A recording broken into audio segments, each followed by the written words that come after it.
What's up, everybody? Thanks for clicking this video. Thanks for tuning into my channel. My name's Simon Hill, Black American from Louisiana, coming to you live from Budapest, Hungary.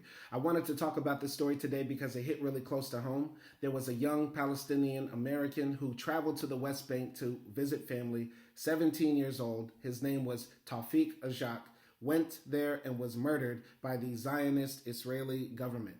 Now, I've said before that both sides of the Palestinian-Israeli conflict have exhibited anti-black racism in their society before the conflict even began, and therefore black people should not be rooting for one side or the other, and I am not taking back anything I said in regards to that. But this hits close to home because he is from Louisiana. He's 17 years old. He is, of course, not involved in this. At the very least, he is a citizen of a country, and in about a year, he was going to be a taxpayer of the country that is giving the most tax money to the Israelis to continue their mass extinction event. So I find it insane that we, as Americans, continue to allow our government to pour billions of dollars into another government, and they continue to slaughter our citizens too. Tawfiq Ajaq is not the first American to be killed by the Israeli government. There are many Arab Americans, Palestinian Americans in particular, who have gone to the Middle East, gone to Israel, gone to the West Bank, gone to Gaza, and then had their lives lost because of this senseless war and senseless violence and senseless persecution that has been happening to the Palestinian people. Even though I can admit that I do not care about this conflict and I really want it to be over. And honestly, the loss of life is tragic, but what's even more tragic is the racism that is perpetuated against the black Arabs who live in the West Bank and in Gaza. But we can all admit that what has been happening to the Palestinian people is absolutely horrible. What has been happening consistently throughout history. Since the state of Israel has begun, they have been suffering tragedy after tragedy. Everybody can admit that. But all I'm saying here in my other commentary about the Palestinian-Israeli conflict is that we also really need to think about why there is so much anti-black racism within the Palestinian community and within the Israeli Jewish community as well. But I'm going to be reading the story about Tawfiq Ajaq. I'm not getting off track here. Let's get into it. U.S. demands urgent Israeli probe into Palestinian-American child's death. U.S. calls for a quick investigation into the killing of 17-year-old Tawfiq Ajaq in the occupied West Bank. This was published on AlJazeera.com on January 22nd, 2024. The United States has urged Israel to launch an investigation into the death of Tawfiq Ajaq, a 17-year-old Palestinian-American who Palestinian authorities say was killed by Israeli troops in the occupied West Bank.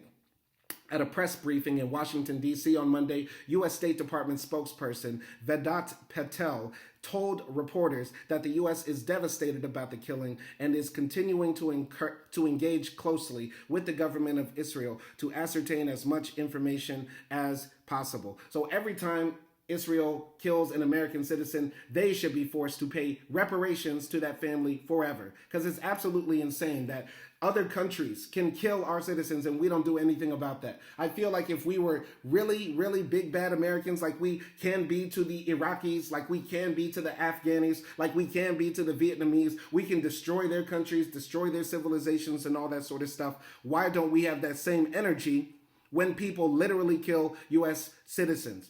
And some people might say, oh, you can't trust the Palestinian Authority, or they might not be giving right information or something like that.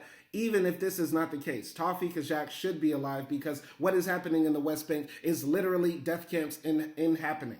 The people living in the West Bank, living in Gaza, are living under occupation. They are living in a state of constant persecution where people are not safe, just even traveling there. And that is not because of their own fault. They don't have a culture of violence. They are not doing anything to cause themselves to be a perpetual victim. What they are people who have been living on their own land. Another group of people came, and now they're enforcing settler colonialism on those people. It's absolutely not cool. Let's continue here.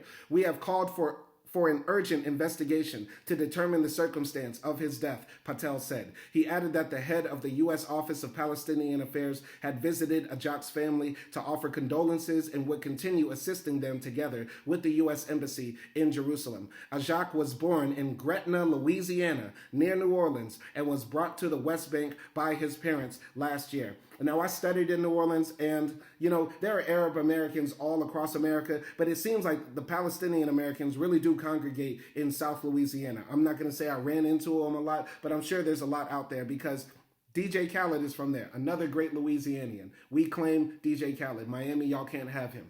Anyway, I'm going to go ahead. Ajaq's relative, Joe Abdel Kaki, said Tawfiq and a friend were having a barbecue in a village field when he was shot. Ain't that crazy? Just having a barbecue and was murdered. Absolutely insane.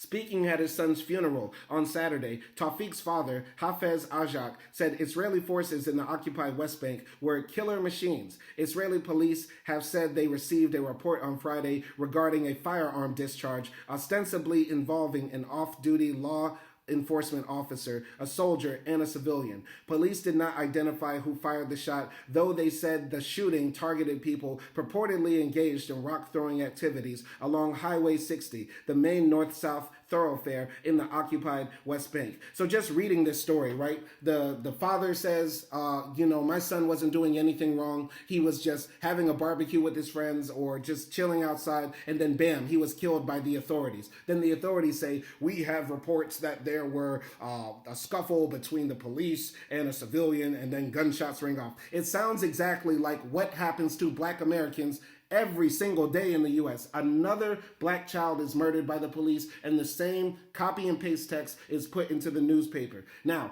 we need to be fighting against police violence that goes unchecked in the United States. And what we need are the Arab Americans to be on our side too, just like how my black ass and other black people have been speaking out against the carnage that is happening against the Palestinians. But unfortunately, too many Arab Americans side with the dominant society and continue to hate on black people or be silent in our issues. No, I am not forgetting that the people that called the police on George Floyd when he gave them a fake $20 bill, whether he knew it was fake or not, they were Palestinian. And yes, by extension, they were responsible in George Floyd's death. That should not be forgotten, and we should not excuse that at all. And we should not excuse all the other times that Arab Americans have been very racist and very hateful towards Black Americans. But we see the same thing that is happening to y'all, happening to us, and we have empathy because you guys love to cry over Palestine. So y'all need to cry over our dead babies too, like how I'm crying over yours, Tawfiq Ajaq. I'm showing sympathy here. I'm showing that I care. And honestly, I do care. But I always have to speak up for my people. And especially when I see blatant white supremacy in play. Because what is happening to the Palestinian people is white supremacy in action. The settler colonialism and rampant violence that we went through in the United States, that's what the Israelis are doing to the Palestinian people. Let's continue here. This is not the first time Defense for Children Palestine hasn't been able to confirm whether a settler or soldier killed a child. One aids and abets the other. Miranda Cleland, an advocacy officer with Children for an advocacy officer with Defense for Children Palestine, said in a post on X, formerly Twitter. And let's continue here. At least 369 people have been killed by Israeli troops and settlers in the occupied West Bank since October, including 95 children. Now that's insane. That's literally insane. Now think about it. The people who support Israel say all the time, oh, let us never forget what Hamas did. Hamas broke the gates. They went into Israel and slaughtered hundreds of people at a music concert and took hundreds of people hostage, right?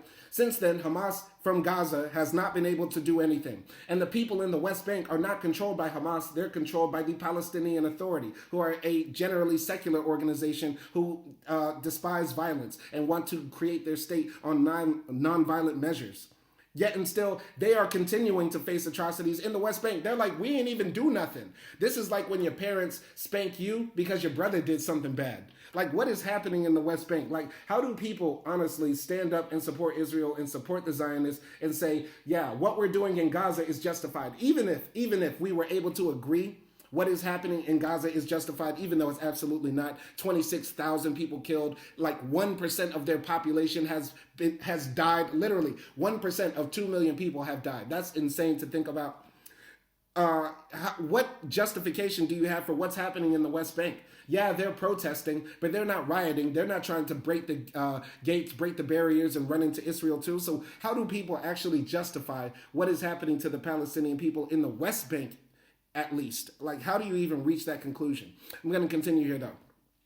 The United Nations Children's Fund, UNICEF, also noted that 2023 was the deadliest year for children in the occupied West Bank and East Jerusalem, with 124 Palestinian and 6 Israeli children killed there since the start of the year. Mustafa Barghouti, the General Secretary of the Palestinian National Initiative Party, told Al Jazeera that the growing raids and attacks in the occupied West Bank are an attempt by Israel to reoccupy the territory completely. There is a clear message from Israeli Prime Minister Benjamin Netanyahu, Barghouti said. He's saying there's no place anymore for any independent Palestinian authority here. He's reoccupying the West Bank as he is trying to reoccupy Gaza. And that is the end of the story. Rest in peace, Tawfiq Ajaq. That was a young man who lost his life for senseless reasons. Even if you're going to say that this kid was trying to do something evil or harmful. He did not travel from the United States of America to go to the West Bank to try to hurt Israel. For as much as we know, like most young people, even if they're a part of families that are oppressed minorities, right? He might have been apolitical or ignorant about it all, or probably had views that we don't even know. Who knows? Who knows what his views were? He did not deserve to be killed the way he did. Every Louisianian life is precious. Every life is precious on the planet Earth. But I'm always going to speak up when I hear about people coming from where I come from, getting caught up and hurt in faraway lands. You get what I'm saying? And we as Americans really need to challenge our government to stop sending billions of dollars to a country that does not even care about our own citizens' lives. We have Israeli Americans and we have Palestinian Americans. We have people from the West Bank that have our passport. We have people from Tel Aviv that have social security cards. We need to care about all Americans. And what is happening in the Middle East, they need to sort it out. They need to sort it out. But enough children have died. Enough old people have lost their lives. Enough innocents have shed their blood over a conflict that should be resolved peacefully. And for people that say I only talk about victimhood, I'm going to talk about my solution to the Palestinian conflict right now. The one-state solution. And I'm being dead serious here. It's inconceivable to think about the Israeli Jews going anywhere else. They are there. They are cemented.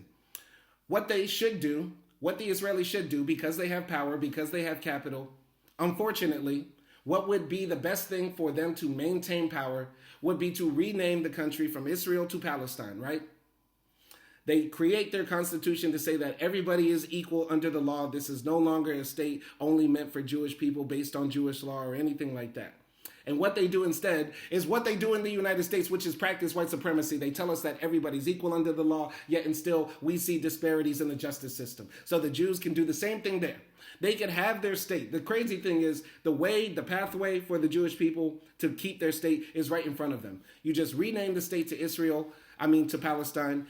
Write in the books that everybody is fair and equal. Meanwhile, you treat the Palestinians like second-class citizens, like black Americans are treated in the United States, and then you can continue to have your country in peace and pretend to be a democracy on the world stage. You don't have to do blatant apartheid like what you're doing in the West Bank and Gaza. You bring everybody into the fold, make the Arabs feel like they are actually a part of the country, and therefore you can move on.